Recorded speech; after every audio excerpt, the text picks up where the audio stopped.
સુરેન્દ્રનગર જિલ્લાની અલગ અલગ બેંકોમાં લાંબા સમયથી કરોડો રૂપિયાની રકમ પડી છે, જેના કોઈ દાવેદાર નથી. ત્યારે આવી રકમ તેમના મૂળ માલિક અથવા વારસદારોને શોધીને પરત કરવા માટે બેંકોએ હાથ ધર્યું છે ખાસ અભિયાન. 10 વર્ષ કે તેથી વધુ સમયથી બેંક ખાતામાં કોઈ ટ્રાન્ઝેક્શન ન કરવામાં આવતા ખાતામાં રહેલી રકમ અને અન્ય ફિક્સ ડિપોઝિટ આરબીઆઈમાં જમા કરાવવામાં આવે છે. સુરેન્દ્રનગર જિલ્લામાં અલગ અલગ બેંકોમાં કુલ 1,41,359 ખાતાઓમાં આવી દાવો ન કરવામાં આવેલી કુલ 40.15 કરોડ જેટલી રકમ જમા છે. એફડીની થાપણો, વીમાની રકમ અને સહિતની મૂડી ખાતેદારો અને થાપણદારોને પરત કરવા માટે 3 મહિના માટે બેંકોએ તમારી મૂડી તમારો અધિકાર નામનું વિશેષ અભિયાન શરૂ કર્યું છે. બેંકે અલગ અલગ જગ્યાએ લોકોમાં જાગૃતિ લાવવા માટે વિશેષ સેમિનારનું પણ આયોજન કર્યું છે, જેમાં આવી બિન દાવાપાત્ર રકમ કેવી રીતે પરત મેળવી શકાય તે અંગે માર્ગદર્શન આપવામાં આવે છે. સાથે જ તમામ જરૂરી ડોક્યુમેન્ટની પ્રક્રિયા પૂર્ણ કર્યા બાદ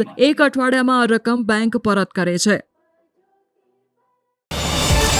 QR કોડ સ્કેન કરો અને ડાઉનલોડ કરો ન્યૂઝ 18 એપ. મેળવો ગુજરાત અને દેશ દુનિયાની પળે પળની અપડેટ્સ.